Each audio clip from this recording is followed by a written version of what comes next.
Oke, 3 hal cara menghadapi masalah dalam hidup. Nah, dalam hidup kalau kita bicara tentang masalah, masalah tidak akan pernah yang namanya tidak ada masalah, gitu ya. Jadi dalam hidup siapapun pasti punya masalah. Jadi dimanapun kita ada, pasti ada masalahnya. Artinya apa? Saya mau sampaikan kepada setiap kita hari ini. Hanya saja dengan setiap kita berbeda-beda masalahnya.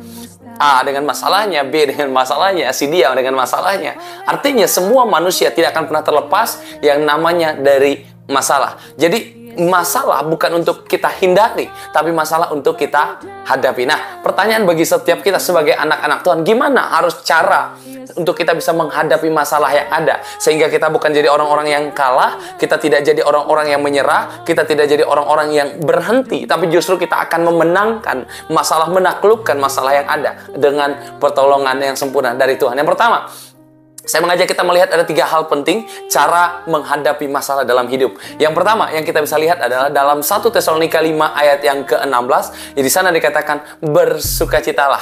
Jadi satu hal penting, catatan penting dalam hidup kita harus kita miliki adalah bersukacitalah.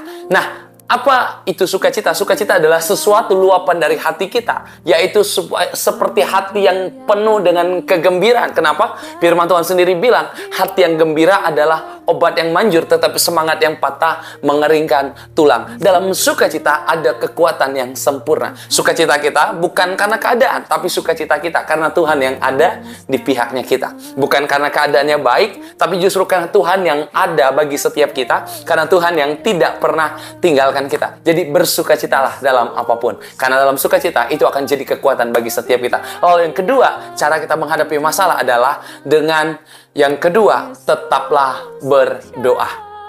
Tetaplah berdoa artinya adalah berdoa terus menerus, bukan hanya berdoa ketika kita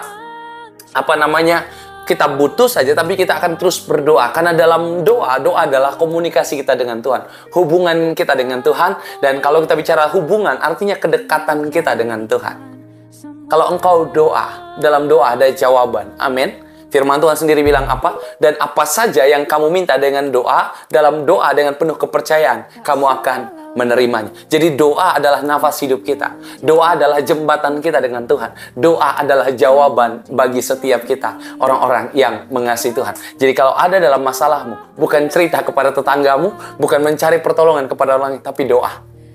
Karena dalam doa pasti ada jawaban dari Tuhan. Lalu yang ketiga, apa yang harus kita miliki? Yang ketiga dalam hidup kita, yang harus kita miliki adalah mengucap syukurlah. Dalam 1 Tesalonika 5 ayat ke-18, mengucap syukurlah dalam segala hal, sebab itulah yang dikehendaki Allah dalam Kristus Yesus bagi kamu. Belajar mengucap syukur. Bukan ketika naik, bukan ketika hanya di atas, bukan ketika hanya semua baik, tapi mengucap syukurlah. Karena hanya dengan mengucap syukur, kita akan menyadari bahwa dalam masalah sekalipun, tetap ada berkat di sana. Dalam mengucap syukur sendiri, ada mujizat di sana. Jadi bagian kita, mari mengucap syukur. Ada hal-hal yang bisa kita naikkan, ada bisa hal-hal yang bisa kita sampaikan dengan bilang, Tuhan terima kasih. Belajar berterima kasih dengan apa yang Tuhan berikan bagi setiap kita. Jadi 3 hal penting untuk kita bisa menghadapi masalah dalam hidup. Yang pertama, bersukacita. Lalu yang kedua, berdoa. Lalu yang ketiga, apa yang harus kita miliki? Belajar mengucap syukur dalam semua keadaan. Ada berkat, ada pertolongan bagi setiap kita. Tuhan berkati.